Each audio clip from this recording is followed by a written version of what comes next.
Astro Cafe'ye hoş geldiniz. Yeni bir haftada daha sizlerle birlikteyim. Ben Derviş Barbaros. Eylül ayına geldik. Farkında mısınız? Ağustos ayı ne kadar da hızlı geçti. Hiç anlamadık bu Ağustos nasıl bu kadar hızlı geçebildi. Normalde bitmek bilmeyen bir Ağustos enerjisiyle genellikle yaz aylarını geçiririz ama bu yıl Ağustos ayı çok hızlı geçti en azından.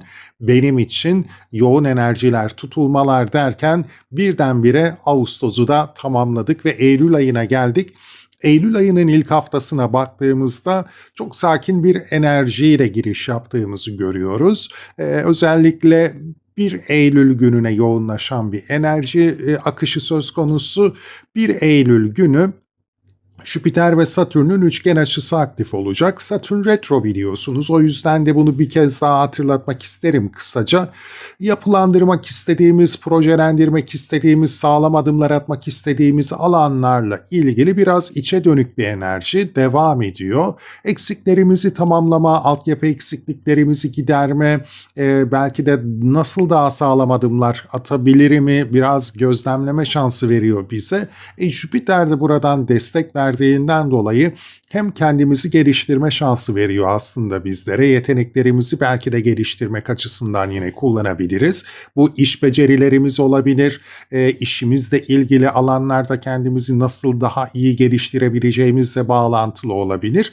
Vizyon genişletmekle alakalı da olabilir. 5. evde Aslan Burcu'ndaki Jüpiter temelinde düşündüğümüzde de kendimizi nasıl daha iyi ortaya koyabiliriz, o altyapıyı sağlamak açısından da kullanabiliriz gibi görünüyor. Güzel bir etkiyle haftaya ve aya giriş yapıyoruz aslında. İki yavaş gezegenin birbirini üçgen açıyla görmesi bu haftayı ve bu dönemi baskılayan bir enerji olduğu etrafında da düşünürsek bu enerjinin daha baskın olacağını da yine burada bu hafta içerisinde söyleyebiliriz. 1 Eylül günü Merkür ve Mars'ın da atmışlığı söz konusu. O yüzden de öğreneceğimiz bir şey, projelendirmek istediğimiz, gerçekleştirmek istediğimiz bir fikrimizi de aslında yine gerçekleştirmek için pratik anlamda aksiyon almak da isteyebiliriz. Ama diğer taraftan da Mars ve Satürn'ün de karesi söz konusu olacak. Yani biz bir haber alabiliriz, bir şey öğrenebiliriz ve bu öğrendiğimiz ışığında da aksiyon almak isterken aslında bir noktada da yapısal, sistemsel bir problemle karşılaşabilir ve burada da daha fazla belki disiplinli olmak, hızlı ilerlemek yerine biraz daha yavaş adımlarla ilerlememiz gerekliliğini bir kez daha gözlemleyebiliriz. Burçlarınız özelinde bunun da ne anlama geldiğini tabii ki sizlere açıklamaya çalışacağım. Eylül ayı içerisinde 11 Eylül'de bir yeni ayımız gerçekleşiyor. Başak Burcu'nda yine sistem, yapı, analitik düşünme, daha fazla gündelik hayatımız, çalışma hayatımızı ilgilendiren konulara odaklanacağımız bir yeni ay enerjisi söz konusu olacak. 26 Eylül'e baktığımız zamansa burada da Koç burcunda bir dolunay deneyimleyeceğiz. Koç burcundaki dolunayda bize nasıl mesajlar verecek önümüzdeki videolarda detaylandıracağım. Ama özellikle Koç burcundaki bu dolunay ilişkileri yine biraz derinden etkileyebilir nitelikte olacaktır. Bununla ilgili burçlarınız seferinde daha fazla açıklama yapmaya çalışacağım. Dilerseniz lafı çok uzatmadan burçlarınıza geçelim. Dediğim gibi çok yoğun bir enerji söz konusu, hakim değil bu hafta, açılar sakin. Burçlarınız özelinde hemen yorumlara başlayalım. Sevgili yükselen koçlar ve koç burçları 31 Ağustos 6 Eylül haftasını değerlendirmek üzere sizlerle birlikteyim ama bu hafta çok sakin geçecek. Özellikle 1 Eylül gününe odaklanan enerjiler söz konusu. Diğer gezegen açıları ve dolunay yeni aylarla ilgili de kısa ipuçları vermeye çalışacağım sizlere. Hemen başlayalım. Jüpiter ve Satürn'ün üçgen açısıyla aslında Ay'a giriş yapıyoruz. Güzel destekleyici gelişme imkanları sunabilecek bir enerjiyle giriş yapıyoruz. Sizin özellikle mesleki gelişim, terfi, bir noktada da yeteneklerinizi geliştirme konularınıza dikkat çekebilir. Bu alanda nasıl daha iyi bir sistem kurabileceğinizi, nasıl daha iyi bir kişisel yapılanma içerisine girebileceğinizi güçlü, pozitif bir şekilde destekleyecek. Günün diğer enerjileri aslında biraz zorlayıcı da olabilse bu Jüpiter ve Satürn'ün üçgen açısı bizi önümüzdeki hafta boyunca destekleyecek diyebiliriz rahatça. Çünkü yavaş ilerleyen gezegenler enerjileri daha baskın olarak hissedilecek. Bundan dolayı da öncelikle dediğim gibi yeteneklerinizi keşfetmenizi sağlar, geliştirmenizi sağlar. Bu iş becerileriyle İşe ne kadar hakim olduğunuz ve bu alanı ne kadar geliştirebildiğinizle ilgili de olacaktır. Tabii ki yurt dışı bağlantılı konularda girişimlerinizle ilgili de yine daha sağlam bir yapılanma içerisine girmenizi de destekleyebilir. Unutmayın ki Satürn retro, o yüzden de bizler daha fazla içe dönük bir enerji hissediyoruz. Yani kendimizi nasıl daha iyi yapılandırabiliriz? O saydığım konu başlıklarıyla ilgili nasıl kendimizi daha iyi hazırlayabiliriz? Buna odaklanabiliriz. Eksiklerimizi giderme gibi düşünebilirsiniz. Ya da tamamlama şansı bulamadığımız detaylar söz konusuysa bunları gerçekten de gerektiği gibi altını doldurma çalışması olarak da düşünebiliriz. Burada tabii ki çocuklarınızla ilgili güzel gelişmeler olabilir. Çocuklarınızın kariyerleriyle ilgili, durumlarıyla ilgili, eğitimleriyle ilgili güzel gelişmeler de söz konusu olabilir. Gelecek hedef ve planlarınızı çok daha iyi yapılandırmanız için size Jüpiter ve Satürn'ün bu üçgen açısı bir kez daha önemli bir fırsat sunuyor da olabilir. Yeni girişimleriniz, geleceğe yönelik girişimleriniz açısından destekleyici bir enerjiyle hem bu haftayı hem de ayın kapısını aralıyoruz sevgili yükselen Koç burçları. Aynı gün içerisinde Merkür ve Mars'ın da bir 60'lık açısı söz konusu. Bu alacağınız bir haberin, bir bilginin veya öğreneceğiniz herhangi bir şeyin sizi harekete geçirebileceğine işaret ediyor. Burada aslında daha fazla ailevi sorumluluklar ve ailevi kimlikleriniz üzerinden bir aksiyon alabileceğinizi de düşünebiliriz. Bir noktada kariyerle ilgili dolaylı olarak da bağlantılı olacaktır ama işle ilgili bir çerçeveden baktığımızda kariyerinizle ilgili aldığınız bir haber sizi aksiyon almaya yönlendirebilir ama alacağınız bu aksiyon da size Satürn'le Mars'ın kare açısından dolayı şu etkiyi getirebilir. Sizler bir şey öğrenebilirsiniz, hemen aksiyon almak istiyor olabilirsiniz ama gelin görün ki burada iş yerindeki o yapı, sistem önünüzü kesebilir. Geçmişinizde özellikle yapmış olduğunuz bir hata da önünüze engel olarak getirilebilir. Bunları bir düşünün, bir değerlendirin. Özellikle 1 Eylül günü böyle bir etkiyle karşılaşabiliriz. Öte yandan ailevi sorumluluklar çerçevesinde de yine aynı şekilde düşünebiliriz. Ailevi sorumluluklarımız, ev, yuva, barınma, özel hayat, anne babayla ilişkiler noktasında da yine bir konuda aksiyon almak istiyor olabilirsiniz. Dediğim gibi kulağınıza bir şey gelmiş olabilir, bir şey öğrenmiş olabilirsiniz. Bir konuyu doğru analiz etmiş olabilirsiniz ve oradan çıkaracağınız sonuçla aksiyon almak istiyor olabilirsiniz ama gelin görün ki dediğim gibi ya geçmiş ayağınıza dolanabilir ya da geç kalmış da olabilirsiniz.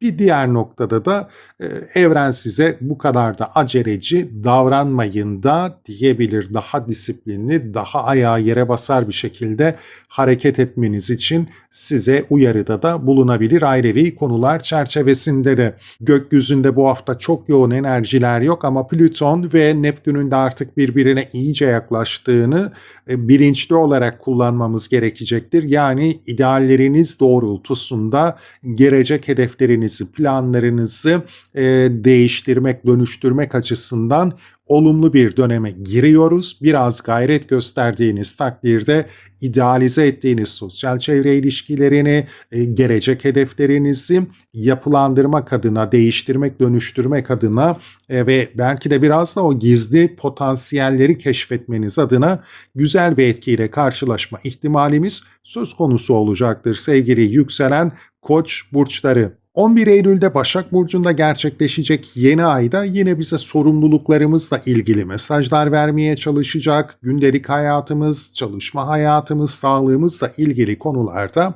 bize yenilenme enerjisi ve bu alanda nasıl bir yenilenmeye gideceğimizle ilgili mesajlar vermeye çalışacak. Eylül ayının 26'sındaysa sizin burcunuzda bir dolunay deneyimleyeceğimizden dolayı bu dolunayda biraz önemli sevgili yükselen Koç burçları. Çünkü biraz Neptünyen bir dolunay deneyimleyeceğiz.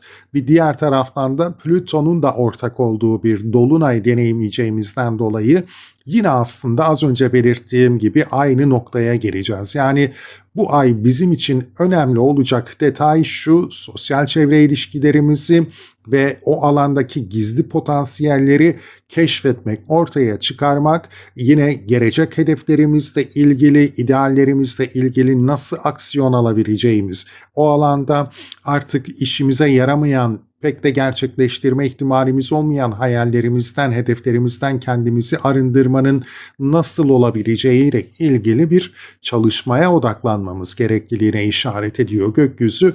Bundan dolayı da demek ki biz daha fazla sosyal çevre, gelecek hedefleri, kariyer kazançlarıyla ilgili konulara değişim dönüşüm enerjisi çerçevesinde odaklanacağız gibi görünüyor.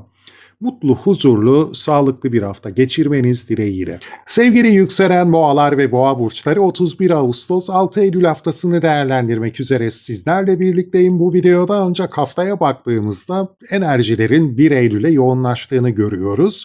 Sakin bir hafta geçireceğiz gibi görünse de tabii ki ayın enerjileriyle haftayı günlük yorumlarda, shorts videolarıyla sizlerle paylaşmaya devam edeceğim ama Eylül ayına nasıl giriyoruz ve bu hafta bizi neler bekliyor olabilir? Belirleyici gün 1 Eylül olacak. 1 Eylül'e baktığımız zaman öncelikle Satürn ve Jüpiter'in üçgen açısıyla Ay'a giriş yaptığımızı gözlemliyoruz. Satürn bu arada retro. O yüzden de yine burada küçük bir hatırlatma. İçe dönük bir enerji sağlıyor bizlere. Yani yapısal, sistemsel, belki de kurmak istediğimiz düzenle ilgili, yapılandırmak istediğimiz hayat alanlarımızla ilgili ne eksik ne gedik bunları tamamlama şansını bize veriyor. Burada Jüpiter de devreye giriyorsa demek ki bizler nasıl büyümek istediğimizi, nasıl genişlemek istediğimizi biraz daha detaylı gözlemleme şansına sahip olacağız ve eksiklerimizi tamamlamak için güzel olanaklarla da karşılaşabileceğiz diyebiliriz temel anlamıyla. Şimdi Satürn bizim 12. evimizde, demek ki biraz bizler kendi iç dünyamızla ilgili konulara odaklanıyor olabiliriz bu süreçte. Tam da işte az önce bahsettiğim o Jüpiter konuları, yani 9. ev konuları, kendimizi geliştirmek, meslekte yükselmek, o basamakları inşa edebilmek, yükselmek adına yüksek eğitim, sosyal medya girişimleri, yine kariyer temelinde aslında o geriye çekildiğiniz süreçte yapılanma sürecini değerlendirmek adına güzel enerjiler alacağınızı gözlemleyebiliriz. Burada aileden güzel destekler de ön plana çıkabilir tabii ki ve krizleri aşabileceğiniz, çözebileceğiniz, özellikle yine geleceğinizi şekillendirirken işte o geri plandaki yapılanma sürecinizde nereden nasıl destek görebileceğinizi, ne aşamada biraz değişime, dönüşüme ihtiyacınız olduğunu bu hafta içerisinde daha net görebileceksiniz gibime geliyor. O yüzden Jüpiter ve Satürn'ün bu üçgen açısı bize yol gösterici olacak, fırsat verici olacak. Bu enerjiyi olumlu kullanmak bizim için faydalı. Zaten sizin Plüton baktığımızda kariyer alanınızda değişim dönüşümü daha güçlü bir sesle vurgulamaya başlıyor. Çünkü yine 12. evinizdeki Neptün'le de o 360'lık açısı iyiden iyiye netleşiyor. Demek ki biz o hayalini kurduğumuz kariyer hedeflerimize veya toplumsal kimliklerimizle bağlantılı hedeflerimize içten içe arka planda gizli gizli biraz daha verimli hazırlanıyor olabiliriz. O idealimizi gerçekleştirmek için biraz gizli gizli çalışıyor da olabiliriz açıkçası sevgili yükselen boğa burçları. Sizin açınızdan bu etkiyi gündeme getiriyor Satürn, Neptün, Plüton baktığımız zaman, ama bir noktada da aslında kendinizle yüzleştiğiniz, gölge yanlarınızla belki daha barışık ilerlediğiniz bir süreçte yine kariyerde yükselme, gelişme ve statülerinizle ilgili daha verimli bir sürece ilerleme noktasında size olumlu bir etki yaratacak diyebiliriz. 12. ev sahne öncesi kulis zamanıdır ve siz bu kulis zamanını gerçekten de değişim dönüşüm adına çok daha sağlıklı kullanabileceğiniz bir Eylül ayına giriş yapabilirsiniz. Devam ettiğimiz zaman Merkür ve Mars'ın arasında bir 60'lık açı gözlemliyoruz 5 ve 3 ev aksında. Yine anlaşmalar, sözleşmeler söz konusu olabilir bir noktada ya da yeni bir girişim yapmak istiyor olabilirsiniz. Aldığınız bir duyum çerçevesinde yeni bir atılım yapmak istiyor olabilirsiniz. Belki bağlantılar kurmak, çevrenizde daha sağlıklı iş ortaklıkları kurmak adına bunu değerlendirmek istiyor olabilirsiniz. Ama baktığımız zaman da arka planda neler döndüğünü, neler olabileceğini çok kestiremediğimizden dolayı oraya takılabiliriz. Yani arka planda bazı göremediğimiz yapılar, bağlantılar, belki de işbirlikleri söz konusu olabilir. Bir iş yapısı olabilir, sistem olabilir ve biz orada takılabiliriz. Ya çok hızlı ilerlemememiz gerektiğini daha net anlayabileceğimiz bir etki alacağız ya da dediğim gibi önümüzü bazı büyükler de kesebilir. Siz aldığınız bir haber ya da kurduğunuz bir bağlantı dolayısıyla girişim yapmak isterken daha üstten bir kısıtlamayla karşılaşma ihtimaliniz söz konusu olabilir ama değişim dönüşüm süreci dediğim gibi bu noktada Jüpiter ve Satürn'ün de üçgen açısı bizi daha şanslı bir döneme yönlendirecek diye düşünüyorum. Diğer taraftansa ayın etkilerine baktığımızda 11 Eylül'de Başak Burcu'nda bir yeni ay deneyimleyeceğiz. Bu da yeni girişimler yapmak adına bizi destekleyecektir ve 26 Eylül'de de Koç burcunda bir dolunay deneyimleyeceğimizden dolayı ve burada yine plütonik ve neptünyen bir dolunay deneyimleyeceğimizden dolayı da değişim, dönüşüm o az önce bahsettiğim değişim dönüşüm temalarının daha da güçlü vurgulanacağını gözlemleyebiliriz bu dolunayla. O süreçte ilgili bir aydınlanma da gündeme gelebilir veya bazı süreçlerin artık tamamlandığını da gözlemleyebiliriz. Bu temelde kariyer odaklı olacağımıza biraz işaret ediyor gibi. Mutlu, huzurlu, sağlıklı bir hafta geçirmeniz dileğiyle. Sevgili yükselen ikizler ve ikizler burçları 31 Ağustos 6 Eylül haftasını değerlendirmek üzere sizlerle birlikteyim. Sakin bir haftaya giriş yapıyoruz. Aya destekleyici açılarla giriş yapıyoruz. 1 Eylül günü sadece dikkat çekici gezegen etkileşimleri var. Buradan haftanın enerjisini biraz yorumlamaya çalışalım.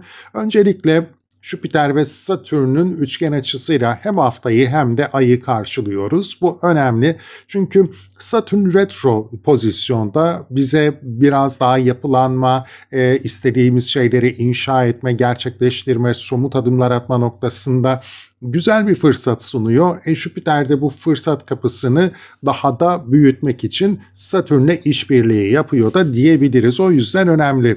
Bağlantılar kurmak, daha geniş kitlelere belki de hitap edebilmek, geniş kitlelerle işbirlikleri yapabilmek, yeteneklerinizi geliştirmek, özellikle dille, iletişimle, bilgi paylaşımıyla ilgili yeteneklerinizi belki de daha da verimli bir şekilde, daha da yapıcı bir şekilde geleceğinize de hizmet edebilecek şekilde geliştirme şansı sunacaktır sizlere.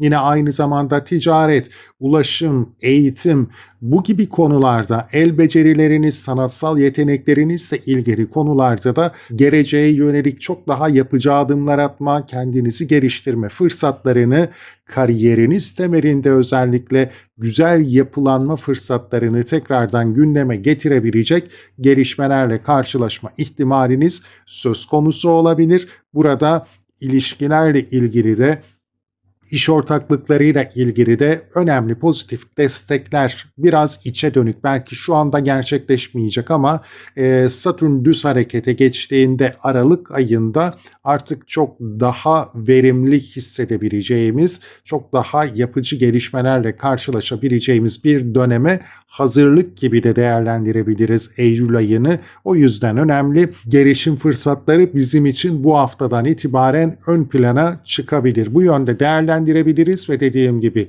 iş ortaklıkları, kariyer ve rakiplerinizin önüne geçme fırsatı olarak değerlendirilebilir. Aynı gün içerisinde Merkür ve Mars'ın da 1.60'lık açısı söz konusu 4-2 ev aksında. Bundan dolayı aslında ailevi geçmişinizle öğrendiğiniz bir detayda sizi mal varlıklarınız, ortak mallarla ilgili, miraslarla ilgili konuda harekete geçirmek isteyebilir ama çok hızlı ve düşünmeden belki de aksiyon almaya çalıştığınızdan dolayı da ya da sosyal çevre ilişkilerini ya da geleceği de biraz çok fazla düşünmeden aksiyon almaya çalıştığınızdan dolayı problemlerle karşılaşabilirsiniz. Aslında bu geçmişle alakalı ya da ailevi konularla alakalı öğrendiğiniz detay bir problemi de gündeme getirebilir. Bununla ilgili bir aksiyon almaya çalıştığınızda bir krizi de tetikleyebilirsiniz ve bunun temelinde de yine ortak paylaşımlar, ortak değerler, miraslar da olabilir sevgili yükselen ikizler burçları. Bu noktada dikkatli olmanızı gerektiren bir etki olarak gözüküyor ama genel olarak baktığımızda dediğim gibi geleceğinizle ilgili Jüpiter ve Satürn sizi destekliyor. Diğer taraftan Plüton 9. evinizde ve Neptün'le 60'lık açısı da artık gitgide yaklaşıyor. Birbirlerine iyiden iyiye yanaştılar. Bu da şuna işaret ediyor aslında sizler daha bilinir olmak, daha görünür olmak, daha geniş kitlelere hitap etmekle ilgili, meslekte yükselmekle ilgili konularda, yurt dışı hayatınızla ilgili konularda da ideallerinize, gelecek ideallerinize ulaşmak için neleri değiştirip dönüştürmeniz gerektiğini çok daha net vizyonlarla görebileceğiniz, çok daha derinlemesine vizyonlarla görebileceğiniz bir sürece ilerliyor olabilirsiniz. Gizli veya bugüne kadar ortaya çıkmamış potansiyelleri de idealleriniz doğrultusunda görebileceğiniz güzel bir dönüşüm sürecinin de gitgide daha da aktif olduğunu söyleyebiliriz sizin açınızdan. Burada 11 Eylül'de bir yeni ay deneyimleyeceğiz Başak Burcu'nda. Bu ailevi konularla ilgili gündeminize yeni bir ışık tutacak diyebiliriz. Yani aileyle ilgili konular daha fazla ön planda olacak gibi. Ama 26 Eylül'deki Dolunay'a da baktığımızda bu da yine Koç burcunda gerçekleşiyor. Neptünyen ve plütonik bir enerjiye sahip. O yüzden ideallerimizle ilgili konular bizim için bu ayın öne çıkan temaları olacak. Bu konularla ilgili aydınlatıcı gelişmeler ya da devam ettirdiğimiz süreçlerden artık verim almaya başladığımız gelişmeler gündeme gelebilir. Bir çıkış noktasında Plüton bulunması az önce o 9. ev konularında saydığım detayları çok daha güçlü bir şekilde gündeme getirecek gibi görünüyor bu Eylül ayındaki dolunay. Ondan dolayı da değişime, dönüşüme hazır olun diyebilirim sizin için. Eylül ayında sevgili yükselen ikizler burçları mutlu, huzurlu, sağlıklı bir hafta geçirmeniz dileğiyle. Sevgili yükselen yengeçler ve yengeç burçları 31 Ağustos 6 Eylül haftasını değerlendirmek üzere sizlerleyim. Yeni bir aya giriş yapıyoruz. Güzel bir enerjiyle açacağız haftayı ve ayı aslında baktığımız zaman ama bu haftanın etkileri sakin. Bir Eylül'e odaklanan enerjiler söz konusu. Buradan haftanın enerjisini biraz yorumlamaya çalışacağım sizler için. Şimdi 1 Eylül'e baktığımızda burada Jüpiter ve Satürn'ün bir üçgen açısı söz konusu. Satürn Aralık ayına kadar retro sürecinde biliyorsunuz. Bununla ilgili detaylı açıklamalar yaptım önceki videolarda da ama Satürn'ün retro olduğu süreçte siz kariyerinizle ilgili konularda, bu alandaki yapılanmalarla ilgili konularda, belki iş ortaklıklarıyla ilgili, işbirlikleriyle ilgili konularda ve yine evlilikle ilgili konularda biraz daha içe dönük bir yapılanma, hazırlık aşamasında da olabilirsiniz. Yani kendinizi evliliğe hazırlıyor olabilirsiniz, yeni bir işe hazırlıyor olabilirsiniz, iş ortaklığına yönelik bir hazırlık içerisinde olabilirsiniz. Şu ana kadar belli bir aşamaya gelmiş olan süreçleriniz söz konusu olabilir ama Daha yavaş bir dönemden geçiyoruz biz Aralık ayına kadar ve burada da eksiklerimizi tamamlayabiliriz. Şu ana kadar belki yapılandırma şansı bulamadığımız detaylar üzerine çalışma şansı bulabiliriz gibi düşünebiliriz ve Jüpiter de bize bu ay başından, bu ilk gününden ayın bize önemli bir destek sunuyor. Çalışma hayatımızla ilgili konularda, maddi manevi güvencelerle ilgili konularda, kendimiz mesleki geliştirmekle ilgili konularda avantaj sağlıyor ama daha fazla iş ve kazanç aksında kendimizi daha güvende ve belki de daha şanslı hissetmemize olanak sağlayacak gelişmeleri gündeme getirebilir.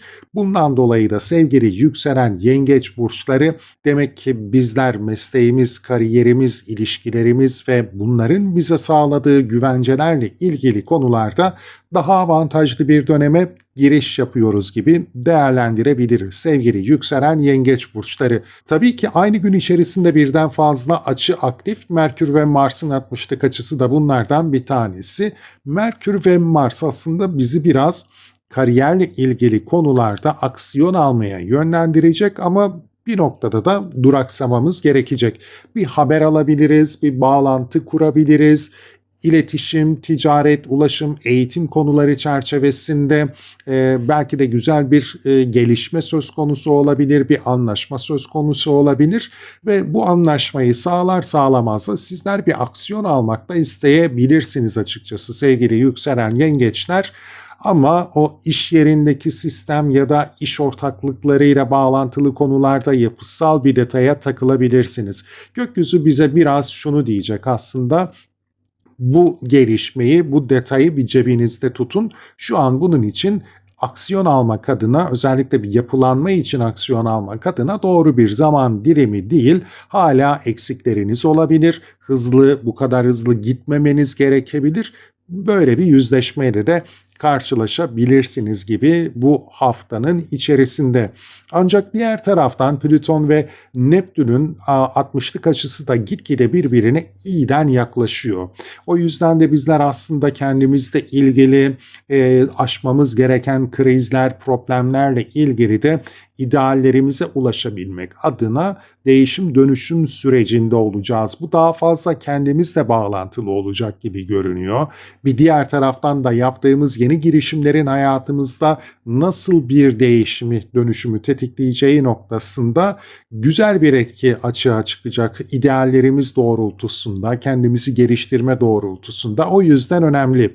Ve yine bu ayın etkilerine baktığımızda Başak Burcu'nda bir yeni ay deneyimleyeceğiz. Başak Burcu'ndaki bu yeni ayda yine bağlantılar, iş bağlantıları kurma, eğitim, ulaşım, ticaret ve iletişim temelli konularda, yeteneklerimizle ilgili konularda önemli etkilere işaret edecek. 26 Eylül'deki Dolunay Koç burcunda gerçekleştiğinden dolayı tam da az önce o bahsettiğim idealler ve Plüton bağlantılı değişim dönüşüm temalarının daha güçlü vurgulanacağı bir ay sonuna işaret ediyor. Çünkü Koç burcunda ve Neptünle kavuşumda, Plüton'la da etkileşimde önemli bir dolunay deneyimleyeceğiz. Bundan dolayı da kendimizle ilgili hangi alanda değişim dönüşüme ihtiyacımız var? İdeallerimize ulaşmak için kendimizde neleri fark edebiliriz? Gizli potansiyellerimiz neler? Bugüne kadar açığa çıkaramadığımız, fark edemediğimiz yanlarımız neler? Belki bunları daha net görebiliriz. Bu dolunay bize güzel bir değişim, dönüşüm, özellikle ideallerimiz uğruna değişim, dönüşüm fırsatını sunacaktır ama bir diğer taraftan da artık bize iyi gelmeyen ne varsa hayatımızda onlardan da arınmanın zamanı geldiğine işaret edecek olan bir dolunay gibi duruyor. Gökyüzünün bu haftaki etkileri sakin, dediğim gibi değişim dönüşüm Eylül ayı içerisinde kapımızı daha güçlü bir şekilde çalacak. Satürn ve Jüpiter'in o güzel enerjisini de kullanmaya çalışın. Mutlu, huzurlu, sağlıklı bir hafta geçirmeniz dileğiyle. Sevgili yükselen aslanlar ve aslan burçları 31 Ağustos 6 Eylül haftasını değerlendirmek üzere sizlerleyim. Yeni bir aya giriş yapıyoruz. Güzel enerjilerle ayın kapısını aralayacağız diyebilirim. Haftaya baktığımızda enerjilerin 1 Eylül'e aslında toplandığını gözlemliyoruz ve bugünden yola çıkarak da haftayı biraz değerlendireceğiz. Oradan ipuçları yakalamaya çalışacağız. Çünkü onun haricinde tabii ki günlük yorumlarla, shortslarla günlük enerjileri de sizlerle paylaşıyorum ama genel olarak gezegenlerin birbirlerini gördüğü açılar minimumda bu hafta ve dediğim gibi 1 Eylül'e odaklanıyoruz. Jüpiter ve Satürn'ün güzel destekleyici enerjisiyle açıyoruz haftayı ve ayı ve Satürn'ün burada retro olduğunu hatırlatmakta fayda var. Sizin 9. evinizde ilerlediğinden dolayı kendinizi geliştirme, meslekte yükselme, yurt dışıyla bağlantılı konularda, sosyal medyayla ilgili konularda, yüksek eğitimle ilgili konularda gelişmelerin biraz yavaş ilerlediği, daha içe dönük olduğu bir süreçten geçiyor olabiliriz. Aslında bu alanda gerçekleştirmek istediğimiz ideallerimiz de varsa bunları çok daha emin adımlarla, çok daha sağlam adımlarla yapılandırmak için de gökyüzü bizi biraz yavaşlatmış, eksiklerimizi tamamlamak için de fırsat vermiş gibi düşünebiliriz. O açıdan önemli. Ve böyle bir fırsatımız varken Jüpiter'den de destek alıyorsak daha ne olsun, zaten Jüpiter'de gelişim, kişisel gelişim, genişleme, belki de yeteneklerimizi geliştirme noktasında bize destek sunarken ve sizin burcunuzdayken böyle bir desteği sunarken de aradığımız desteği de kendimizde bulabileceğimize işaret ediyor olabilir ama bir diğer taraftan da tabii ki yeni girişimler, yeteneklerimize güvenme ve kendimizi ortaya koymakla ilgili konularda da daha sağlam adımlarla ilerlememiz gerekliliğine işaret ediyor. Yine değişmek mi, dönüşmek mi, krizleri aşmak mı? Bunların cevabının da kendimizde olduğunu hatırlatarak önümüze güzel bir tablo çizmemize, büyük resmi görerek çok daha sağlam adımlarla ilerlememize destek verecek. Bu kariyerde yükselme de olabilir, terfi de olabilir, daha geniş kitlelere erişebilmekle de alakalı olabilir ve dediğim gibi yurt dışı bağlantılı konularda da önümüzü açacak bir sürece işaret ediyor bu üçgen açı. Mutlaka verimli bir şekilde hem bu ayı hem de bu haftayı kullanın derim. Aynı gün içerisinde Merkür ve Mars'ın da bir 60'lık açısı söz konusu. Yine destekleyici bir açı ancak bir noktada da önü kapanacak bir enerji gibi duruyor. Çünkü Merkür 2. evimizde kazanç elde edebileceğimiz veya geleceğimizi şekillendirmek, yapılandırmak adına gelecek projelerimizi biraz güvence altına almak adına bazı gelişmeler söz konusu olabilir, haberler alabiliriz. Belki anlaşmalar gündeme gelebilir bir noktada. Baktığımız zaman daha fazla gelecek odaklı gündemler ve güvenceler ya da arkadaşlarımızla ilgili belki de bazı gelişmeler, sosyal çevre bağlantılarımızı da daha güvenli inşa edebilmek adına bazı gelişmeler de söz konusu olabilir. İşte tam da bu noktada Mars bizi harekete geçirmek isteyebilir. Çünkü bir an önce sonuç almak istiyor olabilirsiniz. Hızlıca bazı şeylerin ilerlediğini, yapılandığını görmek istiyor olabilirsiniz ama gelin görün ki Mars'ta Satürn'le bir kare açı yapacak. Burada da bize diyecek ki hesaba katmadığınız bazı detaylar var. Özellikle gelişmek istediğiniz konularda. O yüzden de o detayları da dikkate alarak yapılanma sürecinizi daha da sağlam temellere oturtun diyecek sevgili yükselen aslan burçları. O yüzden sevgili yükselen aslan burçları hızlıca hareket etmek istiyor olabiliriz. Önümüze bir fırsat gelmiş olabilir ama dediğim gibi gözden kaçırdığınız detaylarda sonradan başınızı ağrıtabilir. O yüzden temkinli ilerlememiz ve kontrolümüz dışında nelerin de gelişebileceğini biraz düşünerek aksiyon almamız bizim için daha yararlı olacaktır. Daha ayağı yere basan yapılanmalar içerisine girebilme noktasında. Şimdi Plüton ve baktığımız zaman Neptün de artık birbirine iyice yaklaşıyor. O yüzden de evlilik, iş ortaklıkları ve bu alandaki ideallerimizle ilgili de olumlu değişim, dönüşüm ve arınma süreci bizim için daha da aktif olacak. Buradan neden bahsediyorum? Çünkü bu ayın yeni ay ve dolunay enerjileri de bu bölgelere biraz işaret edecek. Çünkü Başak Burcu'nda bir yeni ay deneyimleyeceğiz. Sonrasında 26 Eylül'de Koç burcunda bir dolunay deneyimleyeceğiz ve Neptün'le kavuşumda bir dolunay ideallerimize ulaşmak için gerçekten de daha da büyük bir enerjiyi aktive edecek ve bu enerji aktif olduğunda Plüton'dan da destek alacağız ve işte evlilik, iş ortaklıkları, rekabet içeren alanlardaki o değişim dönüşüm enerjisi ideallerimizle harmanlanarak çok daha parlak bir şekilde ön plana çıkacak ve artık hayatımızda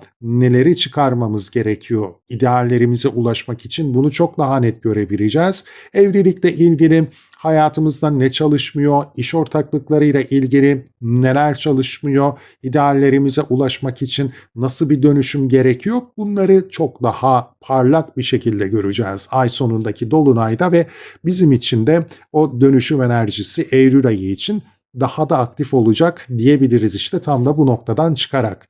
Mutlu, huzurlu, sağlıklı bir hafta geçirmeniz dileğiyle. Sevgili yükselen Başaklar ve Başak Burçları 31 Ağustos 6 Eylül haftasını değerlendirmek üzere sizlerle birlikteyim. Yeni bir aya giriş yapıyoruz. Ağustos jet hızıyla geçti sanki. Birdenbire bitti ve ne olduğunu anlamadık gibi. Eylül ayına ise sakin bir giriş yapıyoruz. Destekleyici enerjilerle giriş yapıyoruz. 1 Eylül'e odaklanıyor aslında haftanın enerjisi. Buradan yola çıkarak da bu hafta bizi neler bekleyebilir bunu biraz öngörmeye çalışacağız. İşte Jüpiter ve Satürn'ün destekleyici açısıyla haftaya giriş yapıyoruz. Bu değişim, dönüşüm, kendimizle ilgili hangi alanlarda nasıl bir değişim, dönüşüm sağlamamız noktasında bize güzel bir enerji sunacak ama diğer taraftan baktığımızda da yeni girişimler, riskli girişimler, çalışma hayatımızla ilgili konularda da beklemediğimiz güzel destekler alabileceğimize işaret ediyor. Ailemizden destek alabiliriz bizler bu hafta içerisinde. Yine eşimizden, birlikte çalıştığımız kişilerden, iş ortaklığı yaptığımız kişilerden de önemli destekler görebileceğimize işaret ediyor ve yine bu alanlarda da bazı problemlerimiz varsa, çözülmeyi bekleyen problemlerimiz varsa bunları da çözmek için yine güzel bir enerjiyle karşı karşıya olacağız. Belki de biraz da kendi başınıza kaldığınızda, kendi iç sesinizi dinlediğinizde de işte o sorunları nasıl çözebileceğinizi daha iyi gözlemleme şansınız da olabilir. Satürn retro, bunun altını çizmek isterim. O yüzden de bu konularda devam eden bir süreç varsa yavaşlamış olduğunu hissedebilirsiniz. Yani iştir, yine bir diğer noktada yeni girişimlerden sonuç almaktır. Belki anlaşmalar, sözleşmeler imzaladınız ama hani hala elinizde net somut bir şey göremiyorsanız Satürn Aralık ayına kadar retroda olacağından dolayı burada daha içe dönük bir enerji söz konusu. İçten içe bir şeyleri daha güvenli bir şekilde hazırlama, yapılandırma enerjisi söz konusu. O yüzden de panik olmayın. Jüpiter de bizi destekliyor. Bu hafta önümüze güzel fırsatlar getirecektir ve dediğim gibi bu fırsatlar aileden de gelebilir. Yine yerleşimle, ev, emlakla ilgili konular ya da evlilikle ilgili sorunlar da söz konusuysa bunların aşılabileceğini gözlemleyebileceğimiz bir haftada olabiliriz. Haftanın enerjisi burada baskınlaşıyor. Yavaş enerjiler, yavaş ilerleyen gezegenlerin enerjileri söz konusu olduğundan dolayı burada daha baskın pozitif bir enerji açığa çıkıyor. Merkür ve Mars'ın da yine bir 60'lık açısı söz konusu. Aslında kendinizle ilgili fark ettiğiniz size gelen bir duyum sayesinde de bu mesleki bir durum da olabilir. Aksiyon almak isteyeceğiniz gelişmeler söz konusu olabilir. Yine Mars bizim 8. evimizi işaret ettiğinden dolayı da bir problemi çözmek için aldığınız bir duyum, aldığınız bir haber bu işte de olabilir, işte statülerinizde de ilgili olabilir. Burada alacağınız duyumla hemen hızlıca bir aksiyon almak isteyeceksiniz ama önünüze bazı yapısal engeller de gelebilecek. Oturmuş, yerleşmiş bir sistem söz konusuysa o köklü sistemi bir anda değiştiremeyeceğinizi fark edebileceğiniz, bu kendinizle alakalı da olabilir, kendi farkındalığınızla da alakalı olabilir. Bu kadar yıldır bu yaşa gelene kadar kendinizle ilgili alışkanlıklarınızı da bir anda değiştiremeyeceğinizi belki de fark edebilir ve daha da yavaş ilerlemeye, birdenbire bir aksiyon, birdenbire bir değişim aksiyonu almaktansa daha yavaş hazmederek bazı konularda aksiyon almanın size daha iyi geleceğini gözlemleyebilirsiniz sevgili yükselen Başak burçları. O yüzden bizler aksiyon da almak istiyor olabiliriz ama daha yavaş, daha sakin, bir anda duyduğumuz bir şeyin enerjisine kapılarak hızlıca bir şeyleri değiştirmek isteyebiliriz ama her şeyin o kadar da hızlı değişemeyeceğini daha net görebileceğimiz, biraz daha sağlam ayağımızı yere basmamız gerekeceğini gözlemleyebileceğimiz bir haftada olacağız gibi görünüyor. Plüton ve Neptün'ün diğer taraftan baktığımızda açıları artık gitgide birbirine yaklaşıyor. Burada çalışma hayatımızla ilgili de idealize ettiğimiz değişim, dönüşüm gibi etkileri daha net görebileceğimiz bir sürece ilerleyeceğiz. Bu ay içerisinde sizin burcunuzda bir yeni ay gerçekleşecek. Bu da yine odağı size çevirecek diyebiliriz sevgili yükselen Başak burçları. Diğer taraftansa baktığımızda da Koç burcunda bir dolunay deneyimleyeceğimizden dolayı o 8. ev vurgusu ve ideallerimiz çerçevesindeki değişim dönüşüm vurgusu çok daha güçlü bir şekilde gündeme gelecek. Çünkü Neptün'le kavuşumda, Plüton'la da desteği var. O yüzden iş hayatınızla ilgili belki gündelik sorumluluklarınız, çalışmayanlar için o gündelik rutin içerisinde yaşamsal sorumluluklarınız etrafında da idealize ettiğiniz şekilde bir dönüşüm artık daha güçlü bir şekilde aktif olabilecek diyebiliriz. Biraz gayret göstermeniz de gerekecek. Artık gündelik hayatınızda sizi aşağı çeken, işinize yaramayan ne varsa arınma zamanı geldiğini bu dolunayla biraz daha net görebileceksiniz gibi de değerlendirilebilir. Haftanın etkileri dediğim gibi 1 Eylül'e odaklanıyor. Bu şekilde değerlendirmemiz gerekecek. Hızlı aksiyonlardan kaçınalım. Jüpiter'in desteğini de kullanmaya çalışalım. Sorunları aşabilmek, değişim dönüşüm sağlayabilmek adına mutlu, huzurlu, sağlıklı bir hafta geçirmeniz dileğiyle. Sevgili yükselen teraziler ve terazi burçları, 31 Ağustos 6 Eylül haftasını değerlendirmek üzere sizlerleyim. Ağustos çok hızlı geçti. Ne oldu ne bitti anlayamadık gibi ve Eylül ayına da sakin bir giriş yapıyoruz. 31 Ağustos 6 Eylül haftasının enerjisi 1 Eylül'e toplanıyor baktığımız zaman ve destekleyici bir enerjiyle de yeni ayın kapısını aralayacağız gibi görünüyor. Jüpiter ve Satürn'ün üçgen açısıyla destekleyici güzel bir açılış yapacağız aslında yeni aya ve bu haftaya. Burada önemli çünkü Satürn sizin 7. evinizde, yani sizler artık ilişkilerinizle ilgili sorumluluklarınızın daha bilincinde olarak ilişkinizin geleceğiyle ilgili daha yapıcı adımlar atmaya çalışarak geçirdiğiniz bu süreçte biraz yavaşlama, belki biraz da gerileme hissediyor olabilirsiniz. Ancak burada tabii ki paniğe kapılmaya gerek yok. Çünkü retro süreçlerinde gözden kaçırdığınız detayları yeniden değerlendirme şansı, bu kadar ciddi ilerlerken, böyle bir ciddi yapılanma içerisindeyken de gözden kaçırdığınız altyapısal detayları yakalayabilmeniz ve o temelleri güçlendirebilmeniz için de fırsat niteliği taşıyor. Bundan dolayı önemli. Demek ki evlilik, ilişkiyi daha sağlam köklü temeller üzerine oturtma, geleceğini inşa etme noktasında güzel bir enerji yakalıyoruz. İş ortaklıkları, rakiplerimizin önüne nasıl geçeceğimizle ilgili, yasal süreçlerle ilgili dediğim gibi paniğe gerek yok. Avantajlı bir yapılanma sürecindeyiz. Eksikleri tamamlama sürecindeyiz ve Jüpiter'den aldığımız bu üçgen açıyla birlikte de işte tam da bu noktada o fırsatları daha net görebileceğimiz bir döneme giriş yapıyoruz.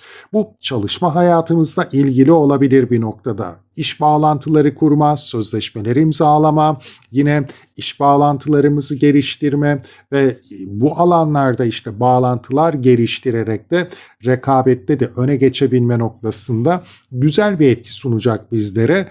Tabii ki geleceğimizi çok daha şanslı ve avantajlı bir şekilde yapılandırma fırsatı da verecek sevgili yükselen terazi burçları, ama tabii ki sizin için ilişki ise, evlilikse en önemlisi güzel gelişmeler bizi bekleyecek önümüzdeki süreçte. Aralık ayında Satürn retrodan çıktığında özellikle güzel pozitif destekler alabileceğimiz bir döneme giriş yapabiliriz gibi görünüyor. Aynı gün içerisinde Merkür ve Mars'ın da bir 60'lık açısı söz konusu. Özellikle yine mesleki konular, meslekte yükselmeyle ilgili konular, diğer taraftan tabii ki o iş ortaklıkları ve yine evlilikle ilgili konularda da bizler bir farkındalık yaşayabiliriz. Kendi iç dünyamızda bir detayı fark edebiliriz ve bu fark ettiğimiz detay, kendimizde çözdüğümüz, analiz ettiğimiz detayı birdenbire bir aksiyona dönüştürmek istiyor olabiliriz. Yani ben bu sorunu çözdüm. Buradan yola çıkarak hemen bir aksiyon almam gerekiyor. Belki işte evlilikte, ilişkide, iş ortaklıklarında bu bir problem de olabilir ya da bir gelişim şansı da olabilir. Hemen bir aksiyon almak istiyor olabilirsiniz ama işte Satürn retrosuna takılacağınız noktada burada ortaya çıkacak. Çünkü Mars ve Satürn'ün arasındaki kare açıda bize diyor ki bu kadar hızlı hareket etmeyin. Aklınıza gelen her fikri, her farkındalığı hızlıca gerçekleştirmeye çalışmayın. Daha sakin, daha emin adımlarla ilerleyin. Onu bir kenarda tutun ve şu yapılandırıcı ilerlediğimiz süreçte bir katkı olarak bir kenarda tutun diyebilir bize. O yüzden evet, bir şeyleri fark edebiliriz, aksiyon almak istiyor olabiliriz ama hızlı hareket etmememiz gereken bir haftadayız bu önümüzdeki süreçte de. O yüzden böyle güzel bir Jüpiter desteğine odaklanmamız bizim için daha yararlı gibi görünüyor. Plüton ve Neptün'ün de yine 60'lık açısı gitgide yaklaşıyor ve bu ayın etkilerine de baktığımız zaman aslında bu alandaki, bu 60'lık açıdaki enerjinin güçlü bir şekilde aktive edileceğini gözlemliyoruz. Bu ne demek? Tabii ki 5 ve 7. ev aksında böyle bir destekleyici, güçlü ve uzun vadeli destekleyici açı olması ilişkilerimizi daha köklü temeller üzerine inşa etme, yani evliliğe giden yolda değişim, dönüşüm, ideallerimize ulaşmak için aslında kendinizde neyi değiştirmeniz, dönüştürmeniz gerekiyoru fark edebileceğiniz ve yeni girişimler yaparken aslında hangi konularda hata yaptığınızı da biraz belki daha net görebileceğiniz, ilişkilerinizle ilgili şu ana kadar fark etmediğiniz potansiyelleri görebileceğiniz güzel bir süreç olarak dikkat çekiyor ve dediğim gibi bu ayın enerjileri de buna destek sunacak. Öncelikle Başak Burcu'ndaki yeni ay 12. evinizde kendinizle ilgili bazı farkındalıkları yaşamanız noktasında destekleyici olabilirken, yine Koç burcunda tam da karşıt evinizde, ilişki evinizdeki bu dolunayda şu ana kadar yaptığınız girişimlerden artık sonuç alabilmeniz için güzel bir spot ışığı olacak ayın 26'sında ve yine Neptün'le kavuşumda olduğundan dolayı, Plüton'u da aktive edeceğinden dolayı da ilişki ideallerinizi belki de elde edebilme noktasında güzel bir etki yaratabilecek sevgili yükselen terazi burçları. Mutlu, huzurlu, sağlıklı bir hafta geçirmeniz dileğiyle. Sevgili yükselen akrepler ve akrep burçları, 31 Ağustos 6 Eylül haftasını değerlendirmek üzere sizlerle birlikteyim bu videoda. Aslında yeni bir aya giriş yapıyoruz. 1 Eylül'e odaklanan enerjiler söz konusu. Bu hafta sakin geçiyor ve Ağustos'un nasıl geçtiğini çok iyi anlamadan böyle rahat ve destekleyici enerjilerle giriş yapacağımız bir Eylül ayı söz konusu. Detaylarına baktığımız zaman Jüpiter ve Satürn üçgen açısının yeni aya girerken bizi karşıladığını gözlemliyoruz. Bu önemli ve destekleyici. Satürn retro sürecine devam ediyor. Bu özellikle sizin için İş hayatınızla ilgili gelişmeler baktığımız zaman iş anlaşmaları, sözleşmeler, ticaret, iletişim, ulaşım, eğitim gibi konulardaki gelişmeler açısından daha yavaş bir süreçte ilerlediğimize işaret etse de aralığa kadar aslında burada özellikle çalışma hayatımız belki yine özel hayatımızla ilgili de dolaylı yapılanma süreçlerine işaret ediyor olabilir. Bu alanlarda bizler bu süreçte daha yavaş ilerlersek yapısal eksiklikleri, sistemsel eksiklikleri daha net görebilir, eksiklerimizi tamamlayabilir ve hedeflerimize ulaşmak için çok daha sağlam adımlar inşa edebiliriz önümüzdeki süreç için. Buna işaret ediyor aslında Satürn Retrosu ve Eylül ayına giderken de Jüpiter burada bize bir güzel destek sunuyor. Jüpiter de zaten kariyer alanımızda konumlandığından dolayı Satürn de yine bizim 6. evimizde, iş hayatımızla ilgili bir alanda. Demek ki çalışma hayatımızla ilgili, gündelik sorumluluklarımızla ilgili, sorumluluklarımızın bize yüklediği kimliklerle ilgili daha akışında, daha kolay ve belki de gelişimimize olanak sağlayacak gelişmelerin gündeme gelebileceğini söyleyebiliriz. Maddi hanemizi güçlendirebilecek bir etki yaratabilir. Yine yeni başlangıçlar yapmamıza, yeni riskler almamıza bizi teşvik edecek ve aslında işte o kariyer alanını bir noktada da bu şekilde yapılandırmamıza olanak sağlayacak güzel bir etkiyle yeni aya ve haftaya giriş yapacağız gibi görünüyor. Belki bu hafta içerisinde sonuç alamayabiliriz ama dediğim gibi o retro süreci Aralık ayında tamamlandığı zaman bizler bu dönemdeki o avantajlı durumlardan sonuç aldığımızı da gözlemleyebiliriz gibi değerlendirilebilir. Diğer taraftan aynı gün içerisinde Merkür ve Mars'ın da bir 60'lık açısı söz konusu. Merkür ve Mars bizim 11 ve 9 ev aksımıza işaret ettiğinden dolayı yakın çevremizden ya da arkadaşlarımızdan, sosyal çevremizden alacağımız bir haberle bazı konularda özellikle yine kariyerle ilgili konularda ya da kendimizi geliştirmek istediğimiz konularda da atılım yapmaya odaklanacağız. Aldığımız o haber aslında bizi bir anda harekete geçirecek, aydınlatıcı bir haber olabilir bizim açımızdan ama bir şeyi analiz edip bir şeyi çözüp aslında bir sonuca ulaştığımızı düşünebilir ve oradan dolayı da şimdi aksiyon alma zamanıdır deyip harekete geçebiliriz ve bu meslekte yükselme, kariyerle ilgili terfi, kendimizi geliştirme, mesleki gelişimle ilgili olabilir temelde ya da yurt dışı bağlantılı bir konuyla da ilgili olabilir ama Satürn burada Mars'la yaptığı kare açıyla bize diyecek ki öyle her aklınıza geldiğinde aksiyon alamazsınız ya da her çözdüğünüz durumu aksiyon alacak bir nokta alarak göremezsiniz. Bir sistem var, bu sistem çalışıyor. Yıllardır devam eden belki de bir süreç var. O yüzden o sürece, o yapıya, o sisteme de biraz daha saygılı hareket etmemiz gerekebilir. Yani hızlı hareket etmememiz gereken bir hafta olacak. Bir diğer taraftan da evet bir şeyleri çözebiliriz.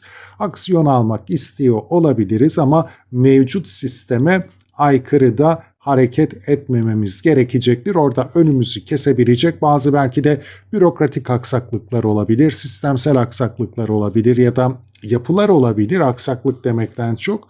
Bundan dolayı dediğim gibi bizim odaklanmamız gerekecek detay Jüpiter ve Satürn'ün üçgen açısı olacak. Yani bu daha uzun süre devam edecek baskın bir enerji olduğundan dolayı yine bizi de biraz daha sakin, daha dengeli ve bir noktada da büyük resmi görerek daha yavaş hareket etmemiz için uyaracak ve destekleyecek.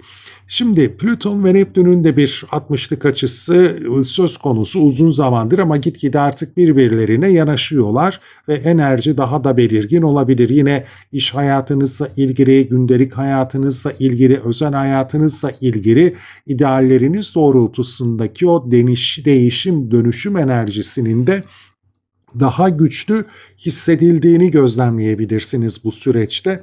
Kaldı ki Eylül ayına da baktığımızda Başak Burcu'nda bir yeni ay ve bu yeni ay yine gelecek hedeflerimiz, hayallerimizle ilgili detaylara biraz vurgu yaparken diğer taraftan 26 Eylül'deki Dolunay'a baktığımızda o da Neptün'le kavuşumda ve Koç burcunda gerçekleşiyor. Plüton da dahil oluyor bu güzel etkili Dolunay'a ve işte tam da bu Dolunay o değişim, dönüşüm, arınma enerjisinin gerekliliğini çok daha güçlü bir şekilde olumlu bir yönde vurgulayacak baktığımız zaman. Çünkü 60'lık açıyı tetikleyecek. İşte o Neptün ve Plüton enerjisinin tetikleneceği bu ay sonu enerjisi bize hayatımızda hangi detaylardan arınmamız gerekliliğini daha net gösterebilecek. O yüzden önemli. Eylül ayında ideallerimize, hedeflerimize ulaşmak adına hayatımızın hangi noktalarını dönüştürmemiz gerekiyor ve belki de biraz da gizli potansiyelleri fark etmemiz gerekiyor.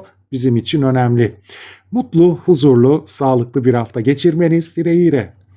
Sevgili yükselen yaylar ve yay burçları 31 Ağustos 6 Eylül haftasını değerlendirmek üzere sizlerleyim. Yeni bir aya giriş yapıyoruz. Ağustos jet hızıyla geçti. Ne olduğunu anlamadık bile. 2 tane tutulma deneyimledik. Hayatımızdan neler değişti ya da önümüzdeki süreçte neler değişecek göreceğiz ama Eylül'e biraz sakin giriyoruz. Destekleyici bir enerjiyle giriyoruz. Bu haftaya baktığımızda gezegenlerin enerjisinin 1 Eylül'e toplandığını gözlemliyoruz ve buradan haftayı biraz aslında detaylandırmaya çalışacağız. Şimdi 1 Eylül'e baktığımızda Jüpiter ve Satürn'ün üçgen açısını gözlemliyoruz ilk olarak. Bu destekleyici açı özellikle işte Koç burcuna geçen Satürn'le birlikte bizler neleri yapılandırmaya çalışıyorsak, hayatımızda neleri inşa etmeye çalışıyorsak bununla ilgili destekleyici bir enerji sunacak. Sizin için 5. ev vurgusu var. Hep bunu zaten uzun zamandır dile getiriyorum. Özellikle de maddi konularda, ticari konularda yeni girişimler yaptığınız alanda daha sağlam adımlarla ilerlemenizi, daha köklü adımlar atmanızı teşvik eden bir enerji. Ancak retro süreçte Satürn ve Aralık ayına kadar da retro devam edecek. Bundan dolayı siz aslında işlerinizle ilgili, maddi kazançlarınızla ilgili bir gerileme de hissediyor olabilirsiniz ama panik olmaya gerek yok. Jüpiter aslında size burada hangi konularda genişlemeye ihtiyacınız var? Hangi konularda kendinizi geliştirmeye ihtiyacınız var? Ev, yuva, emlakla ilgili konularda da büyük resmi görmenizin bir ihtiyaç olduğunu ve bu farkındalıkla yine işte o dediğim gibi yeni girişimlerinizi nasıl daha sağlamlaştırabileceğinizi de gözlemleyebileceksiniz. O büyük resmi görebileceksiniz. Gelişim fırsatları nerede? Hangi alanlarda yapılanmaya biraz daha önem vermemiz gerekiyor, güçlendirmemiz gerekiyor? Bunları gördüğünüz takdirde de gerçekten o yeni girişim alanı, yaşamsal konforunuzu geliştirme alanı, kendinizi ortaya koymayla ilgili konularda, yeteneklerinize yatırım yaptığınız konularda güzel ve olumlu bir döneme giriş yaptığınızı söyleyebiliriz. Dediğim gibi yeni aya bizler bu güzel enerjiyle giriş yapıyoruz. Uzun süreli bir etki olduğundan dolayı özellikle bu hafta içerisinde daha baskın hissedilecek. Bugün içerisinde Mars ve Merkür'ün de bir açısı söz konusu. Daha doğrusu Merkür ve Mars'ın bir atmışlığı söz konusu. O da yine 10 ve 8. ev aksımıza işaret ediyor sevgili yükselen yaylar. Kariyerle ilgili problemlerimiz varsa bunları çözmek adına aksiyon almak isteyebiliriz. Belki bir diğer taraftan anlaşmalar, sözleşmeler, iş ortaklıkları gündeme gelebilir birdenbire ve bununla ilgili bir fırsat yakaladığınızı da düşünebilirsiniz ve özellikle de ortaklıklarla ilgili, ortak gelirler ya da pasif gelir elde edebileceğiniz durumlarla ilgili bir çözüme eriştiğinizi düşünebilir ve tam da buradan yola çıkarak hızlıca bir aksiyon almak isteyebilirsiniz ama Satürn burada bize diyecek ki Mars'a bir kare yaparak şu kadar hızlı ilerlemesiniz sanki daha iyi olacak. Yani bir şeyi çözer çözmez hemen aksiyon almak bizim için bu hafta çok da olumlu sonuçlar getirmeyebilir. Çünkü hızlı ilerlememiz gerekiyor bizim bu süreçte ve Satürn bize o hızlı ilerlemememiz gereken detayı daha net gösterecek. Evet, yeni bir girişim, yeni bir fırsat önünüze gelmiş olabilir ama bize şunu hatırlatacak Satürn, daha emin adımlarla, daha sakin, daha güvenli ilerlememiz gerekiyor. Aklımıza veya önümüze gelen fırsat gibi görünen her detayı değerlendirmek, düşünmeden değerlendirmek zarar getirebilir bizlere. Her ne kadar 60'lık bir açı da olsa sistemsel, yapısal bazı detayları da göz ardı etmememiz gerekecek ya da şu ana kadar inşa ettiklerimizi olumsuz yönde etkileyebilecek bir karar da verebiliriz. Dikkatli davranmamız gerekiyor. Jüpiter enerjisine güvenerek, yani kendi yönetici gezegeninizin enerjisine güvenerek olumlu yönde gelişmeye, daha sakin, daha yavaş yönde gelişmeye açık olmak bizim için avantajlı olacak. Şimdi Plüton ve Neptün'ün de açıları artık birbirine gitgide, açı dereceleri birbirine gittikçe yaklaşıyor. 3 ve 5. ev aksında bir etkileşim olduğundan dolayı da yine bu yeni girişimleriniz, yeni ideallerinizle ilgili artık neleri geride bırakmanız gerektiğini daha net göreceğiniz, bu noktada da aslında belki de ticari anlamda da gizli potansiyelleri fark edebileceğiniz gelişmeler söz konusu olabilir. Bu gizli potansiyelleri keşfetmeniz de sizi ideallerinize bir adım daha yakınlaştırabilir. Görmediğiniz, belki de kestiremediğiniz gelişmeler de sizi bir noktada avantajlı yönde etkileyebilir sevgili yükselen yay burçları. Burada neden bahsediyorum? Çünkü ayın içerisinde öncelikle Başak Burcu'nda, yani kariyer alanınızda bir yeni ay deneyimleyeceksiniz. Mesleki konulara dikkat çekecek. Ama bir diğer taraftan da Koç burcundaki dolunay Neptün'le kavuşan ve Plüton'la o açıyı, o olumlu açıyı destekleyen dolunayda aslında az önce bahsettiğim detayları çok daha güçlü bir şekilde vurgulayacak, bizi aydınlatacak. Artık neleri geride bırakmamız gerekiyor? Gizli potansiyeller, bugüne kadar ortaya çıkaramadığımız potansiyelimiz ne? Ticari alanda, eğitimle, ulaşımla veya iletişimle ilgili konularda neleri ön plana çıkaramadık? Bunları daha net göreceğimiz ve o dediğim gibi Satürn'ün Koç burcuna geçtiği süreden itibaren hayatımızdan neyi yapılandırdıysak, neyi idealize ettiysek o ideallere bir adım daha yaklaşmamızı sağlayacak bir dolunay enerjisi bu ay bizi bekliyor.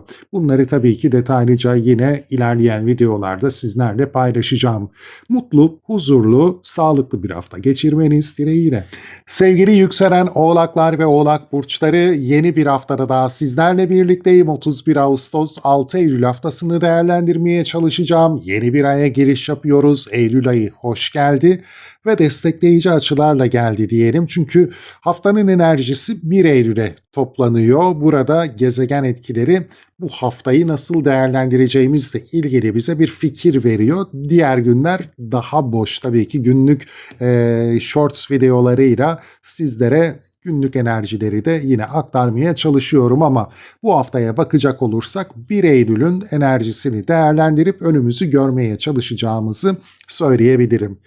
Destekleyici, Jüpiter ve Satürn'ün destekleyici açısıyla yeni aya ve haftaya giriş yapıyoruz 1 Eylül'de.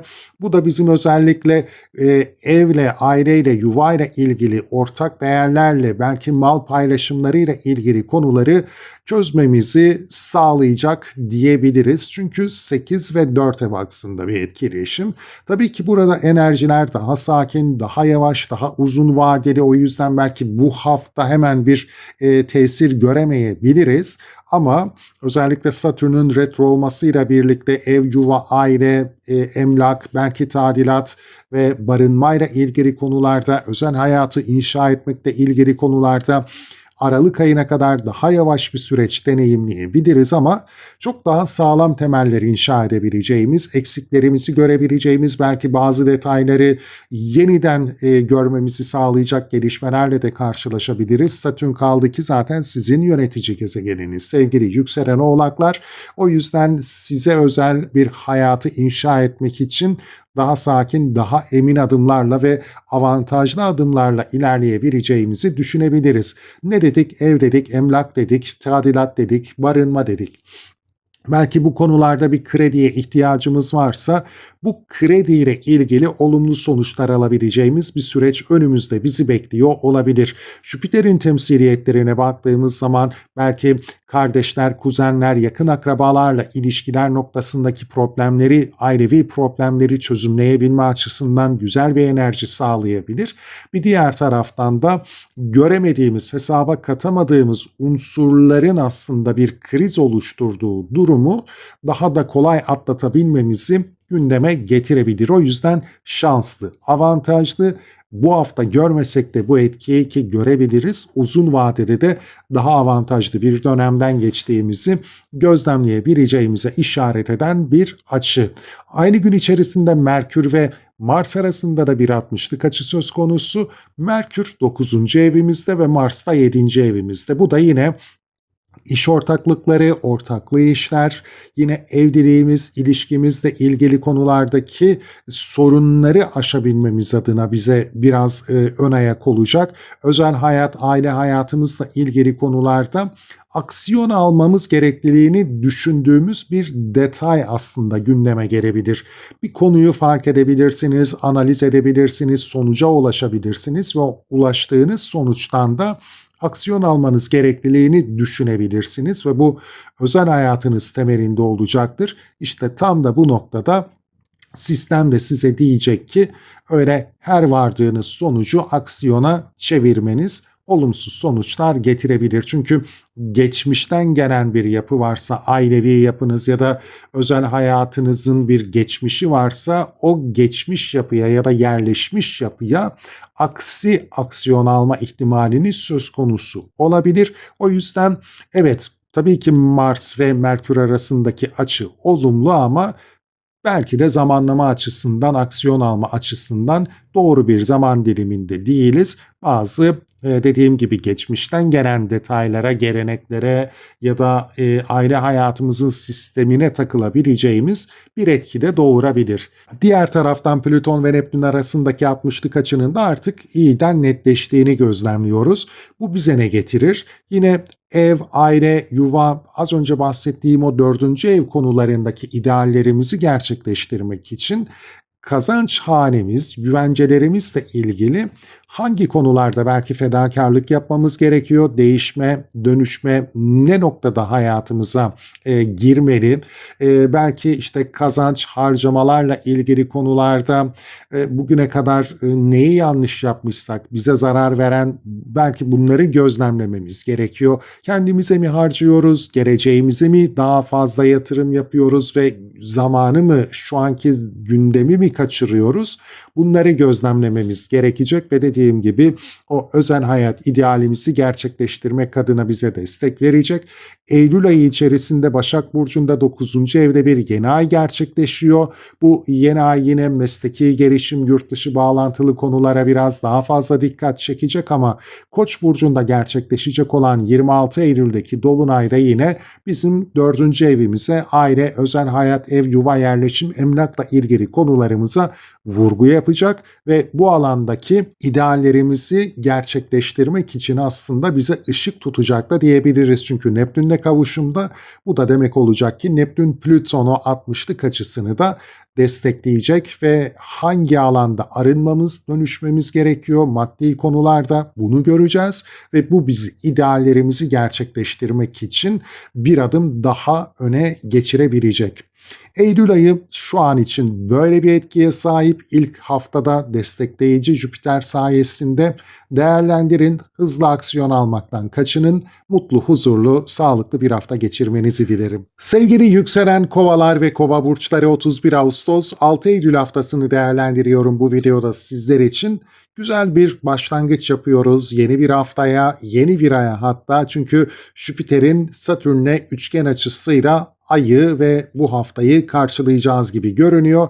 Enerji 1 Eylül gününe toplanıyor ve buradan haftanın nasıl şekilleneceğini gözlemlememiz gerekecek. Şimdi 7. evimizdeki Jüpiter Satürn'le üçgen yaptığından dolayı yani 3-7 ev aksında bizler bu enerjiyi hissedeceğimizden dolayı daha fazla şunu söyleyebiliriz. Yani iletişim sorunlarımız varsa evliliğimizde, iş ortaklıklarımızda, kardeşlerimizle, yakın çevremizle işbirliklerimiz söz konusuysa bir paylaşım yapıyorsak onlarla bu alanda aslında daha avantajlı, daha şanslı gelişmelerle karşılaşabileceğimizi düşünebiliriz. Maddi destekler gündeme gelebilir bir noktada ya da geleceğe yönelik bazı hedeflerimizi gerçekleştirmek için daha avantajlı gelişmeler de gündeme gelebilir ama bu demek olacak ki biz özellikle kardeşlerimizle ilgili, ticaretle ilgili, ulaşım, eğitim, belki turizmi de buna katabiliriz. Tüm bu konularla ilgili, yeteneklerimizle ilgili daha avantajlı gelişme ve çözüme ulaştırma enerjisine sahip olacağız gibi görünüyor ve biraz da geleceğimizi de hesaba katarak daha uzun vadeli şanslı bir sürecinde başladığını düşünebileceğiz gibi. Tabii ki Satürn retro. O yüzden de bu süreç yavaş ilerliyor. Etkilerini özellikle belki de Aralık ayından sonra da gözlemleyebiliriz bu haftanın enerjisinin ama bu hafta da mutlaka sizi özellikle geriye dönük yani bu konularda ne gibi eksikleriniz var? Şu anda bir birliktelik söz konusuysa o birlikteliğin içerisindeki taşlar yerinde mi, eksik taşlar var mı? Onları yerine koymak için güzel bir fırsat yaratabilir. İşte o mesleki konularda da yani ticaret yetenekleriniz, medya, ulaşım, eğitim, turizm tüm bu konularda da eksik taşlar varsa yapılandırdığınız sistem içerisinde onları yerine koymak için de güzel bir avantajlı dönem olarak değerlendirilebilir. Diğer taraftan Merkür ve Mars arasında da bir 60'lık açı söz konusu. Merkür ve Mars'ın 60'lık açısı da yine 8 ve 6 ev aksına işaret ettiğinden dolayı gündelik sorumlulukları aşmak adına bu alanda daha güçlü bir tavır içerisinde olmak adına daha hızlı belki hareket edebilmek adına ya da krizler, problemler varsa ortak sorumluluklar da olabilir bunlar. Ortak paylaşımlar hep böyle daha fazla yakın çevremizde paylaşımlara işaret ediyor biraz gökyüzü. Gündemimizde bunlar varsa birdenbire aslında bir sorunu çözebileceğimizi fark edebiliriz ve aksiyon almak isteyebiliriz ama Satürn'le Mars'ın kare açısı da bize diyecek ki bu durumun geçmişi de var. O yüzden şu an aklınıza gelen bir belki de aydınlanmayla ya da çözüm önerisiyle tüm geçmişi şifalandıramayız, çözümleyemeyiz ya da geçmişin aslında getirisinden dolayı bu yönde bir aksiyonda alamayabiliriz diyebilir gökyüzü bizlere. Bundan dolayı da biz hızlı hareket etmek yerine Jüpiter ve Satürn'ün o daha yavaş, daha sakin ve daha emin adımlarla ilerlememizi sağlayacak enerjisine odaklanırsak daha yararlı sonuçlar alabiliriz gibi görünüyor. Çünkü Merkür'e baktığımız zaman evet bir krizi aşmak için etki yaratabilir ama yeni bir girişim için doğru bir zamanda olmayabiliriz. Bunun bilinciyle hareket edersek daha yararlı olacak. Merkür ve Mars'ın açısına benzer bir şekilde Neptün ve Plüton'un da 60'lık açısı artık gitgide netleşiyor. Bu da kendinizden yola çıkarak işte o kardeş kuzen, yakın akraba ilişkileri, ticaret, turizm, eğitim, medya ile bağlantılı ideallerinizi gerçekleştirmek adına özellikle kariyer temelli bazı girişimler, idealler belirlemişseniz bunları artık gerçekleştirmek adına destekleyici bir enerji sunuyor. Plüton tabii ki bize hangi konularda değişmemiz, hangi konularda geçmişini geride bırakmamız, artık işimize yaramayan detaylardan arınmamız gerekliliği noktasında destek sunacak. Ancak bu ayın enerjisine baktığımızda da yine Başak Burcu'nda bir yeni ay. Yani biz bir noktada da yine kriz odaklı ve krizlere çözüm üretmek, değişim dönüşüm odaklı bir enerji alacağız gibi görünüyor. Diğer taraftan da Koç burcundaki dolunayda işte o Neptün ve Plüton'un açısını güçlendirecek. Çünkü Neptün'le kavuşumla gerçekleşiyor. Bu da demek olacak ki bizler ciddi bir değişim dönüşüm süreci deneyimleyebiliriz, aydınlanabiliriz dolunayın enerjisiyle. Artık İşimize yaramayan ne varsa onlardan arınarak ideallerimize yönelik bir değişim dönüşüm sürecini güçlü bir şekilde de 26 Eylül'deki Koç dolunayıyla aktive edebiliriz. Güzel bir mesaj veriyor aslında ve destekliyor bizi Eylül ayı. O yönden de bu haftadan başlayarak fırsatları görmeye çalışın derim. Mutlu, huzurlu, sağlıklı bir hafta geçirmeniz dileğiyle. Sevgili yükselen balıklar ve balık burçları, 31 Ağustos 6 Eylül haftasını değerlendirmek üzere sizlerleyim. Ağustos bitti bile, çok hızlı geçti, tutulmalardı derken gerçekten de hızlı bir enerjiyle Ağustos sanırım ilk defa benim için bu kadar hızlı geçti. Sizin için de öyle mi oldu bilmiyorum ama Eylül ayına geldik bile ve Eylül ayının kapısındayız. 1 Eylül'e odaklanıyor aslında bu hafta enerjiler, burada toplanıyor.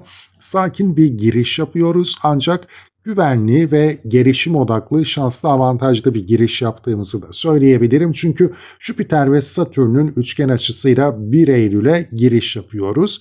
Bu bizim baktığımızda 6 ve 2 ev aksımıza işaret ettiği için kazançlarımızla ilgili, iş hayatımızla ilgili uyumlu, destekleyici bir enerjiye açık şekilde giriş yapıyoruz Eylül ayına. Jüpiter zaten sizin yönetici gezegeniniz baktığımızda, bu klasik yöneticiniz ve işte buradan da yola çıkarak sizin sorumluluklarınıza daha fazla odaklanmanız, iş hayatınıza daha fazla odaklanmanız, bu alandaki belki fırsatları görebilmeniz, genişleme fırsatlarını görebilmenizin kazanç hanenize de olumlu etki yapacağını görebilirsiniz. Zaten Satürn'de baktığımızda gelecek inşa etme noktasına ciddi vurgu yaptığından dolayı, güvenceye almanız konusunda kendinizi ciddi bir vurgu yaptığından dolayı Jüpiter'den aldığınız bu destekle bu haftayı daha da şanslı geçireceksiniz gibi. Hatta Satürn retro, yani şu ana kadar yaptığınız girişimlerin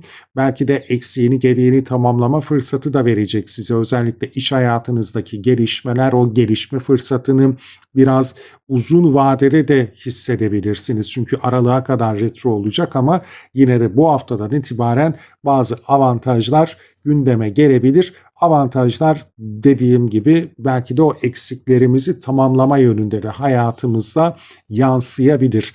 Güzel ve destekleyici ve kesinlikle kariyer odaklı gündemler bizim için ön planda olacak. Kendimizi daha güvende hissetmemizi de sağlayacak sevgili yükselen balık burçları. Merkür ve Mars'ın 60'lık açısı da iş ortaklarınızdan, birlikte iş yaptığınız kişilerden, eşinizden de olabilir. Aldığınız bazı bilgiler doğrultusunda sizi harekete geçmeye de yönlendirebilir. Yeni bir girişim yapmak isteyebilirsiniz ama aslında şu anda ilerlediğiniz yolda yeni bir girişimin, hızlı bir aksiyon almanın çok da doğru olmadığını Satürn size biraz yeniden hatırlatacak diyebiliriz. Burada tabii ki uyumlu bir açı Merkür ve Mars'ın açısı ama bir noktada da geçmişten gelen kurallara, yapılara takılabilirsiniz. Yani geçmiş ayağınıza bir çelme takabilir. Buna biraz dikkat etmeniz gerekecek ya da mevcut yapı, mevcut sistemle eşleşmeyecek bir yeni girişim yapabilirsiniz. Bunu dikkate almanız gerekebilir. Çünkü çok da beklenmedik bazı masraflar önünüze gelebilir yapacağınız bu girişimle birlikte. Şu anki o kendinizi güvencede hissettiğiniz maddi manevi yapıyı çok da riske atmayacak girişimler yapmaya odaklanın. Jüpiter'in etkisine odaklanın. Jüpiter o genişleme, büyüme enerjisini, şans enerjisini tetikliyor. Kariyerle ilgili konularda buna odaklanın. Daha uzun vadede daha sakin adımlar atmak için bu haftanın enerjisini kullanın derim. Plüton'la Neptün'ün 60'lık açısı da aktif olacak, artık neredeyse birbirlerine çok yakınlaştılar. O yüzden önemli. Plüton ve Neptün'ün bu açısı da bize bir gelişim fırsatı, ideallerimizi gerçekleştirme fırsatı, gölge yanlarımızla yüzleşip artık gerçeklerle, kendi gerçekliğimizle yüzleşmemiz koşuluyla ideallerimizi gerçekleştirebileceğimiz mesajını vermeye çalışıyor. Tabii ki Plüton zaten gelişme enerjisini bizim haritamızda temsil ettiğinden dolayı da burada bu ayın enerjisiyle de destekleneceğimizi bilerek aksiyon almamız gerekliliği söz konusu. Çünkü baktığımızda karşıt burcunuzda, Başak Burcu'nda bir yeni ay söz konusu. Yeni ayın sonrasındaysa Koç burcunda 26 Eylül'de gerçekleşecek olan dolunayda Neptün'le kavuşumda. Neptün'le kavuşumu tabii ki Plüton'la bu 60'lık açıyı aktive edecek güçlü bir şekilde ve biz artık kendimizle ilgili ya da gelişmek istediğimiz konularda hangi noktalarda hata yapıyoruz? Hangi alışkanlıklarımızı belki de artık geride bırakmamız gerekiyor, gölge yanlarımızı geride bırakmamız gerekiyor. Bunları fark edip kendimizle yüzleşip ideallerimizi gerçekleştirmek için yeni bir aksiyon almaya odaklanmalıyız diyebilir bize gökyüzü. Neptün idealleri, hedefleri gerçekleştirmek için güzel bir döneme işaret ediyor. Dolunayla birlikte tabii ki o da retro ve gelişmeleri ve ödülleri daha uzun vadede alacağımıza da işaret ediyor ama bize diyecek ki öncesinde bir arının, gölge yanlarınızdan bir kurtulmaya çalışın. Gelişmede önünüze engel olan ne varsa onları artık bir kenara ayırın ve önünüze yeni bir rota çizin. Mutlu, huzurlu, sağlıklı bir hafta geçirmeniz dileğiyle.